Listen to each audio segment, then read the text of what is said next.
เจ็บผู้เดียวเลยกลางคืนอยู่นี่โดยแค่แต่มันเฒ่าแล้วบ่เจ็บปานใดแต่ยังน้อยโอ้หายเบิดมื้อเราได้ยังน้อยเฒ่าแล้วเพิ่นบ่เจ็บปานใดผัวพุ่นนั่นสิได้ย้อนหยังสิได้กินหยังก็จมได้แม่เฒ่าสิได้หยังไปเท่าจมบ่จมแล้วมันมาแต่ร้นแล้วมันมาจนอยู่3มื้อมันจังมื้อโดยผัวเมื่อปะแต่มื้อทำอิฐอ๋อได้อุ้มอยู่บ่ลูกไปอุ้มอยู่แล้วหอมขนาดหอมขนาดหอมโอ้ยยังช่วงมือใช่พอแล้วยังจื้อครับ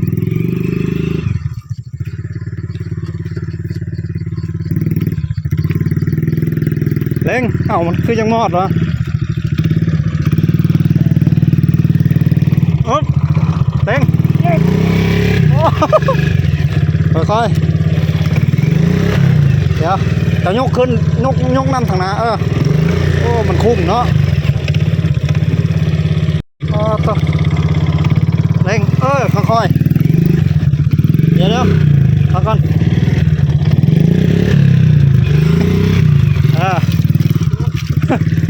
ขนาดเลยเนาะไปเมื่อบ้านใดดิ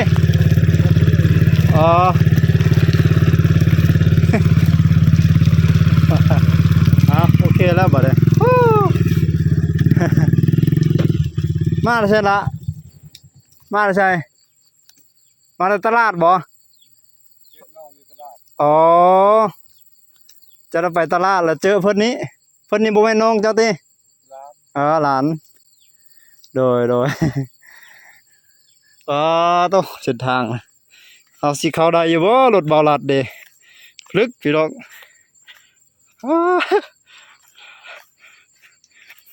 เอาสิเลาะตามแจนี่ขึ้นมานี่โอ้สบายดีสวัสดี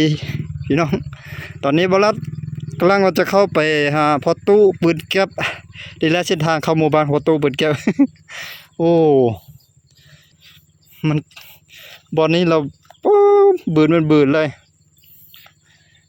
เอาสิเรียบตามแคบนี้มาบาลัดในบ้างแผนเรียบตามแคบนี้ขึ้นไปห้องนั้นเลี้ยวไปทางกลางกำลังได้ครึ่งนึงแต่ว่ารถบอลัดนี่มันเป็นยางไปนี่ยางหนาม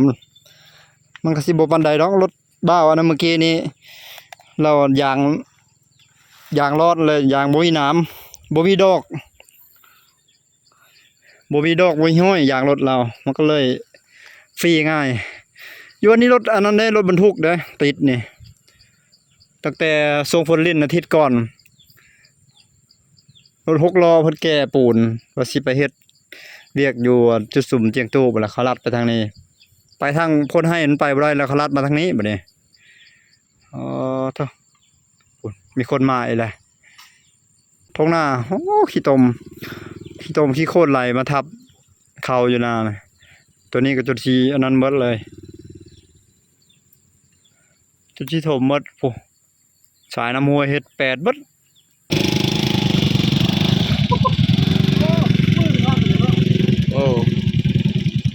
ไปตำห้องกันนะไปห้องกันนะ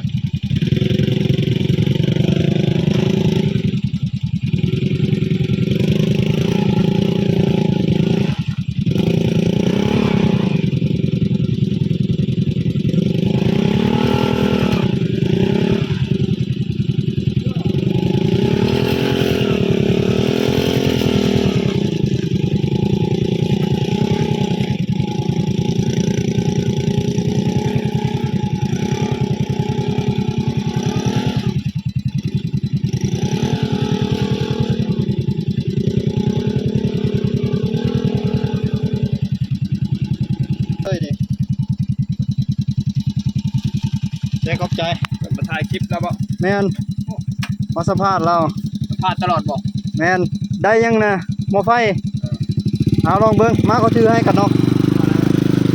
ได้บ่เชี่ยวชาญโอ้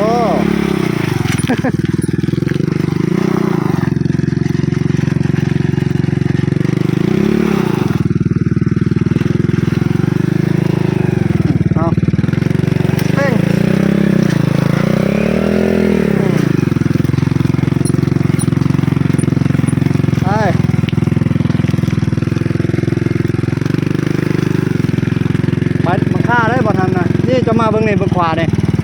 อ้าวเร่งจังน้อยเร่งแล้วก็สิดึงช่วย พอดีม่วน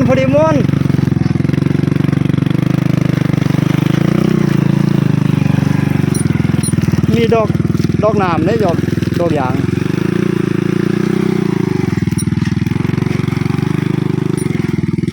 ยางบ่มีดอกแห้งแล้วเลยนะขนาดของบาลัดเดสใส่หน้าหลังเลยดอกยางมัดใช้ไม้เลยยังซ้ำนี้ยังอีกคันหนึ่งมาครับมาสิยูซอยโธ่เลิกแห้งขนาดแถวนี้ที่แรกก็ตัดสินใจว่าจะขึ้นฝั่งนั้นขึ้นฝั่งนั้นเองขึ้นบ่ได้เลยแหละแม่นแม่นแหละบอนนี้เลิกแห้งขนาดเลยลุยแก่นเขาได้เห็ดเนี่ย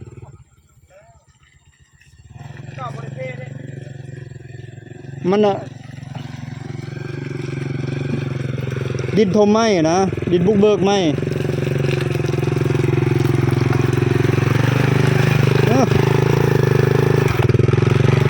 เดี๋ยวค่อยๆดึงขึ้น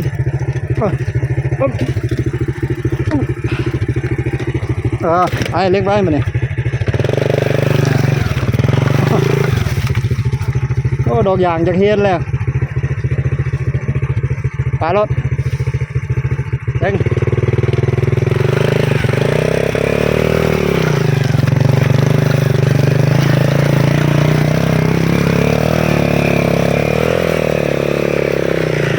โอ้แค่มาเนี่ยไปปวดไม้เลยลุยเต้นขนาดสบายขนาด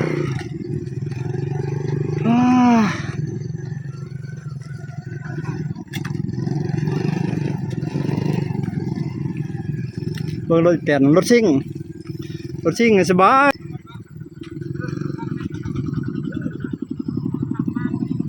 ฮอนกับผลลิ้นอีกจักอาทิตย์1 2 อาทิตย์นี่ไปบ่ได้เลยบัดนี้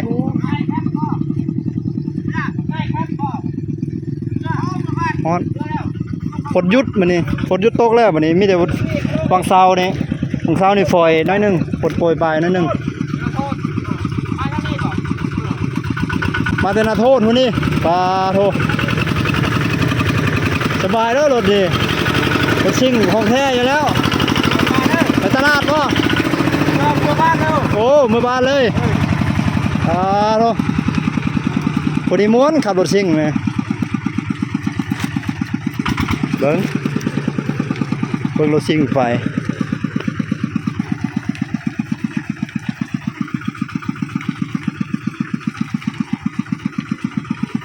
ขัดขึ้นมันก็จะอุกคือกันแล้วรถซิ่งกันขาลงนี่ก็บ่อยากปานใดมันก็โอ้ป่านนั้นก็จังสัตว์ใต้สัตว์เหนืออยู่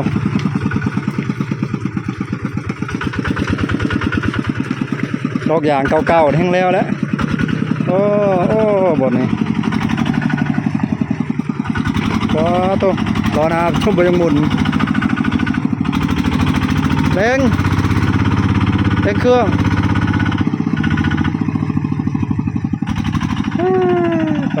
ไปเลยเอาเจอกันอยู่บางประตูบุดแก๊บประเดี๋ยวพี่น้องเลยนี่มาจากคันหนึ่งเดี๋ยวขออนุญาตตัดวิดีโอชิบะยูซอยเพื่อนนี่ก่อนมาขึ้นมาชิยูซอย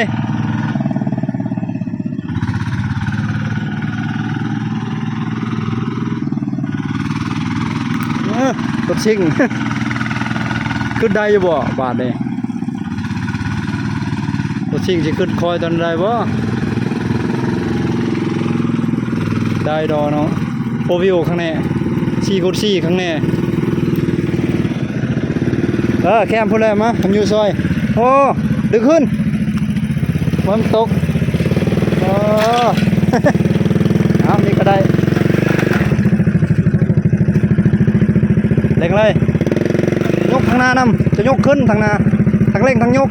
เร่งพร้อมเร่ง เด้อดึกเด้งเชียกโซดังชมชวาดเลยอย่ามาลงหันได้ขายทางขวาพี่มาลงหันน่ะหน้าหันนี่เด้มันเลิกนั่นเลย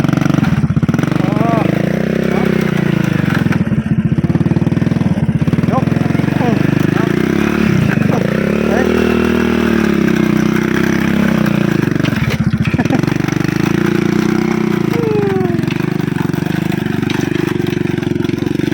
อเคไปปลอดภัยจุดนี้เราโหดกว่าหมู่รถกระบงกระบะวีโก้ดิคือสิมาบ่ได้ดอกไปเจอกันอยู่บ้านประตูบุญแก๊บบัดนี้อ้าวมาฮอดแล้วบัดนี้สวัสดีครั้งหนึ่งฮอดแล้วเพื่อนประตูบุญแก๊บเด้โอ้บ่ธรรมดาเว้ยเพื่อสิฮอดนี่บ่ธรรมดา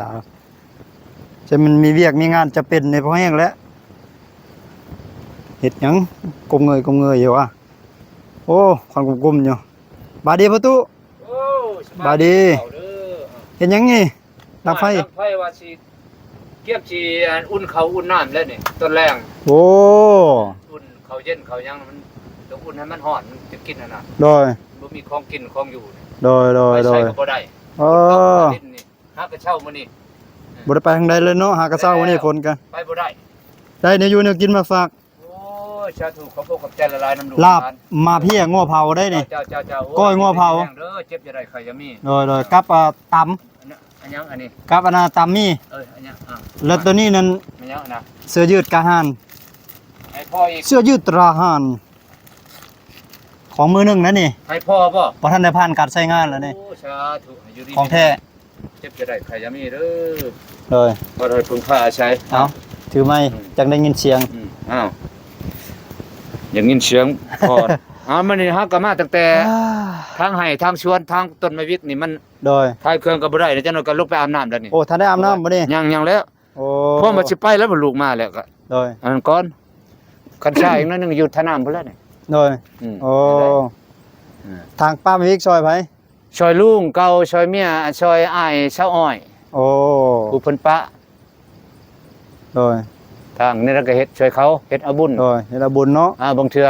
เพิ่นใจดีเพิ่นใจดีเพิ่นขายเพิ่นยังเพิ่นก็ให้ลดราคาให้50หรือ100,000 200,000พอได้ชื่อยาสูบยาควันอ๋อพอใจแล้วนี่มือก็แตกเลยเด้นี่ปาโธเฮ็ดแท้ได้พอเฮ็ดแท้ได้พอเรื่องเฮ็ดเวียกปาโธผ้าบ่ทางผ้าทางลาวหันจักอ๋อเอาผ้า2คนมอนี่ก็ไทบ้านผู้นึงมาช่วยโอ้ช่วยกันนี่มันนะยังคอนเลยเด้นี่แถวกบกไปนี่ก็ยังบ่หลายปานใดนี่เอิ้นว่ายังประมาณ0.1 ชนชามนี่แหละโอ้แม่นบ่แถวนี้เนาะทางแถวนี้บ่ลงฮอดพุ่นแล้วลงฮอดกบกแล้วนี่ยังลงไปพุ่นไปฮอดกบกตัวนั้นก็ชายแดนเขาบ่นั่นดอกสร้างความดีเกินว่าเนาะสร้างความดีจำเป็นอันนึงช่องมากก็เพื่อสุขภาพในเฮ็ดเวียกเฮ็ดงานออกให้งานเนาะออกให้งานเฮาอยู่ละลามีแต่นอนกับนอนมักเจ็บมักโซ่ได้คนเฮาบ่แข็งแรงเฒ่าแก่แล้วต้องรักษาสุขภาพอยู่ผู้เดียวแน่เฮ็ดได้รักษาสุขภาพออกให้งานมันต้องร่างกายก็ต้องฟิตแน่ต้านโรคต้านหยังต้านโรคคือมันนั้นไม่งอดตอดพอโยเจ็บผู้เดียวเลยกลางคืนอยู่นี่โดยแค่แต่มันเฒ่าแล้วบ่เจ็บปานใดแต่ยังน้อยโอ้หายเบิดมื้อแล้วได้ยังน้อยเฒ่าแล้วมันบ่เจ็บปานใดชำบุรีโอ้ก็อยู่ได้หั่นก็มันน่ะโอ้ไม่งอดเป็นอันนั้นเนาะมันอยู่ในเฉือเด้ภูมิต้านทานต่างเนาะไปแย่เขาแค่นเฉือแล้วปั๊บมันเฮ็ดเบิ่งโทแม่ไข่เละโอ้ขามจักเป็นอะไรก็เป็นตะงึดตอนพอยังน้อยหั่นยังเป็นบ่าวว้าเจ็บขนาดเหมือนเว้าเด้ว่าความขี้หายเหี่ยวจนจะออกเจ็บแห้งอีหลีหมดมือโลดโอ้บัดเดี๋ยวนี้พัดเฮาว่าธรรมดาเฒ่าแล้วแห้งเจ็บเนาะแนวมันแล้วภูมิต้านทานมันยังอ่อนแล้วภูมิต้านทานครับภูมิต้านทานมันแห้งสูงขึ้นเนาะมันแห้งสูงขึ้นสาธุนั่นมือจะแตกมือแตกแล้วทางไปมือโพงเลยเด้อนี่อย่ามันสร้างความดีเขาไว้สร้างความดีเพิ่นเนี่ยบ่เห็นใจก็อย่าเขาสิคิดเองอย่างน้อยเพิ่นยองโอ้ได้ย้อนลาวและทางซอยสำนักเอานะเนาะผัวพุ่นนั้นสิได้ย้อนหยังสิได้กินหยังก็จมได้แม่เฒ่าสิได้หยังแม่เฒ่าจมบ่จมแล้วมาก็บ่ปากบ่เว้าตอน น้องมันเจ็บน้องผู้ทิศมันฮะ โดย เขายาวแล้วมันมาช่องพ่อเมีย เออ มาเบิ่งนั่งอยู่กลางบ่ปากบ่ติง โอ้ เขาก็บ่กินจนว่าเพิ่นเมื่อยอบเมื่อผู้เดียวปะเมียเลยเมื่อปะเมียจนลูกพ่อยไปส่ง โดย ส่งวานนี่ อ๋อ อยู่ช่องมือชามมือน้องชายมันเป็นเจ็บบักอวานน่ะ โอ้เป็นหยัง ก็บ่ฮู้จอยบ่จะกินข้าวกินน้ำ เจ็บ เขา เจ็บ เออ เจ็บน้ เจ็บนำมาเลยเจ็บอ่อนๆแอนๆนะเจ็บกระต้นกระโตมัน ำโอ้ บ่อยากข้าวอยากน้ำแล้วเขาก็ปั้วโดยใช้ยาชาร์จ อ๋อ น่ะปั้วใช้ยาชาร์จแล้วเหย้าหั่นน่ะ หมอเหยาหมอหยังเนาะ หมอเหย้ากับเพิ่นเองเด้พ่อเฒ่าน่ะ โอ้พอเท่าเป็นหมอเหยาเนาะ โอ้เราเก่าเจอ ช่อง ธรรม คน ดาเนาะ สามคนหมอเหย้าอยู่บ้านนี่ อ๋อ ผู้หนึงก็ลูกกระแดงอ้ายแล้วหั่น รวมทั้งพอเราเก่าเจ้า พ่อเฒ่าเก่าเฮานะแล้วก็ผู้อยู่เทึงผู้หนึง หมอเหยา อืม หมอปัวไสยศาสตร์ ปอชัยชาติเก่งกว่าหมู่ในลุงกระแดงนะ โอ้ คนเฮ็ดคนร้อง เราแก้ได้หมดเนาะ โอ้ยมาโล คนใส่ของใส่หยังแน่ มาโล โอ้ พยานคันเรื่องชัยชาติเราเฮ็ดพี่ปอ โอ้ พี่แปบนี่ ได้หมด ได้หมดออกห้องโอกๆรถทางนั้นคันเรา ก็เราจะเฮ็ดคืนนะเนาะ อยากเฮ็ดคืนก็ได้บ่เราบ่เฮ็ดเรายันบาป มีแต่ปัว ปัวเด้พวกนี้พวกเอิ้นว่าพวกคนชัดชื่อเด้มัน โดย จังเค็ดจังยำนะ เรามีแต่ปัวอย่างเดียว คืลุงก เนาะ ระแดงเราบ่มีลูกมีเมียบ่มีลูกมีแต่เมียก็ห้องลูกกระแดง โดย ลูกมีแต่ลูกหล้านไปอยู่นำ โดย เอาลูกของอ้ายของน้องไปอยู่นำ อ๋อ กับเมียเราก็เท่าแล้วบ่ได้ลูก โอ้โอ้มาบ้านเนาะ มาบ้าน เมียกับลูกชายมาบ้าน 3วันหลัง เก่า พ่อก็ไปแล้ว มา3วันบ่ 3วันหลังพุ่นนะมื้อนี้ อ๋อแต่3วันหลังพุ่น เมื่อวาน เจ้า บ่แม่น มา ไปชื่นพุ่นมื้อหนึงมา แล้วมันมาแต่ต้นแล้วมันมาจนอยู่3มื้อมันจังมื้อ โดย ผัวเมื่อปะแต่มื้อทำอิฐ อ๋อได้อุ้มอยู่ว่าลูกอ่ะไปอุ้มอยู่ แล้วหอมขนาด หอมขนาด หอมโอ้ยยังช่วงมื้อใช่พอแล้วยังจื้อเขาว่า โอ้จื้อเนาะโอ้ เอาว่าพี่บ่บอกมันดนปานนั้นล่ะ ยังจื้อเสยเนาะ จื้อเบิ่งได้เบิ่งหน้าได้แต่อิฐพอมาพออุ้มแล้วพอหอมเบิ่งหน้าจังได๋ช่วงมื้อมาเขาเนี่ยพอตุ้ยเอามันก็ได้ ตุ้ยเนาะ ตุ้ยมันหันตุ้ยแม่มันหันปู้ยังเหลือแต่กระดูก จ้อยวะ บ่เป็นคนแล้ว เอาอันลูกกินนมเหล้าวะ บ่เด้ กินนมปอง กินนมปอง นมปองนมฝุ่น นมอันนั้นเด้แลคโตเจนหั่นเด้ แลคโตเจน 1แรกเกิดเทิง1 ปี อ๋อ ตัวนั้นนัมเบอร์1บ่ตัวนั้น เลย กับ1,500,000 เจะเข้าไปหาลูกอยู่เฮือนเลยบ่ อยู่เฮือนนั่นแหละ อ๋อผัวเราบ่ได้จักให้บ่ตามสังเกตนี่ โอ้ยมันอายช้ำ อาย บ่หายปบช้ำนะอายคนแถวนั้นบ่ได้ว่าเว้าบ่ได้ว่านำไผ โดย เมียมันก็พ่อบ่มีเงินอยากให้ดูลูกยินข่าวเทื่อนึงโทรมาหาแม่เฒ่าบ่มีนมกินแม่เฒ่านี่ชื่อเอาไปส่งให้อาวานไปส่ง โดย บ่รอดแล้ว ตามเขาเว้า โดย ผิดกับแม่ย่าอีก โดย หลายแนว เจอกันอยู่บ่มื้อจะไปจอบลูกฮะ ลาวฮะ เจอกับเมีย เจอหั่นแหล้ว เมียเก่าฮะ เจอ น้องอ้อยฮะ จนได้ล่มน้ำลาวแล้ว จนได้ล้มแล้วบ่แล้วก็ตอบเจ้าอยู่บ่ ตอบแล้วแฮงตอบแฮงอ่อนโยนแล้ว โอ้ บ่คือแต่เก่าแล้ว บ่ได้แข่งคือแต่เก่า บ่ตะกี้แข้งบ่อยากปากแล้วกินข้าวกินน้ำก็บ่อยากเอิ้นตอนอยู่นํกันเฮากัน โดย เดี๋ยวนี้อ่อนโยนแห้งแล้วเห็นเลยได้เห็นความทุกข์ความอันนั้นบ่คืออยู่น้ำพอเด้บ่มีเวลาเด้ โดย เฮ็ดเวียกนึ่งข้าวนึ่งน้ำอันนี้นั่นแต่งกินบ่แซ่บก็แม่ย่าให้มันบอกบ่ถึกปากเรา โดย ก็อยากผิดกัน ตอนอยู่ในประตูนี่สบายบ่ ว้าวตุ้ยเบ่งตุ้ยเบ็ดข่อยบ่อยากเว้าว่ายาแล้ว มันเป็นกฎเกณฑ์แล้วก็ยา โดยเป็นเมียเขาแล้วเนาะ เป็นเมียเขาแล้วก็มันเป็นกฎเกณฑ์ของสังคมมนุษย์ โดย ผู้ใดพอใจนำผู้ใดก็อยู่นำผู้นั้นก็อยู่ไปคันอดได้ทำได้ โดย อดบ่ได้ก็บ่ว่าเมื่อวานมันชื่นพอก็ออกไปตลาดคือว่าบ่ได้ บ่ มา เจ ต อ ลาด บ่บ่แม่นตอนลูกเข้าเมืองวิลาบุรีบ่จัก ย่านอยู่ ย่านอยู่วันมื้อซื่อนี่แม่นแล้วหาก็ออกมานี่ เบิ่งพอไปหันประมาณ 8:00 น ไปถ่ายน้ำท่วมแท้นะ สิแม่นแล้วเห็นอยู่คลิป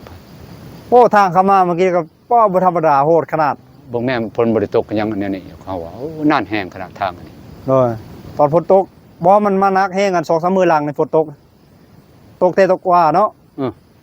ฝ ฝนตกแท้ตกว่า2-3มื้อหลังนี่ จนบ่ได้ยินหยัง นั่นแหละมันหนักครับ เพื่อนพ่อก็ได้ชังกะชีนี่ก็ขึ้นตลอดเต็มตลอดอันน่ะขึ้นไปถอก เต็มตลอดบ่ โอ้นอนบ่ได้แล้วติดตามบ่ได้นอนไป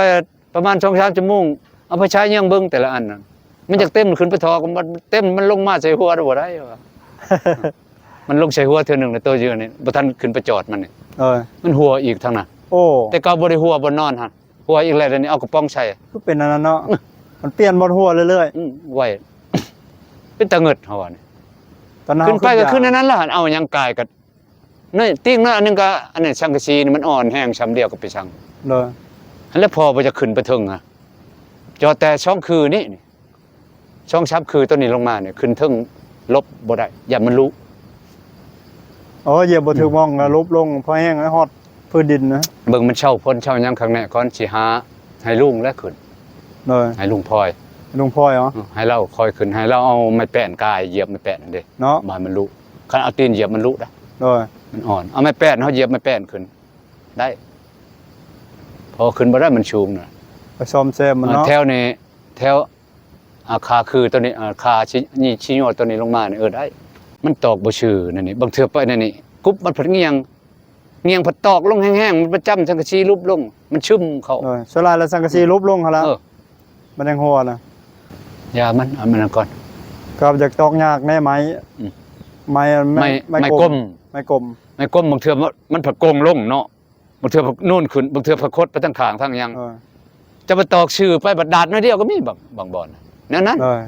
หัว กับอีกอย่างอะสังกะสีได้เป็นสังกะสีอ่อนแน่ ชังชีอ่อนโอ้ สังกะสีอ่อนอยากตอกยากจังหน่อย พออยากได้ไม้48นี่จักสิเฮ็ดอะไรกับคนขวไม้48นี่คักมันชื่อเด้ ไม้18ตอกง่าย ไม้18เดี๋ยวจักโต1 2 3 4 โอ้หลายตัวเติบได้ 6 7 8มุง10โตได้แล้ว ประมาณ10ตัวเนาะ อ้าว ยายใช่ 5เมตรเด้เอาตัว5เมตรได้บ่ให้ต่อได้ ยาย เลือก ยายใช่เนาะ 1 2 3 4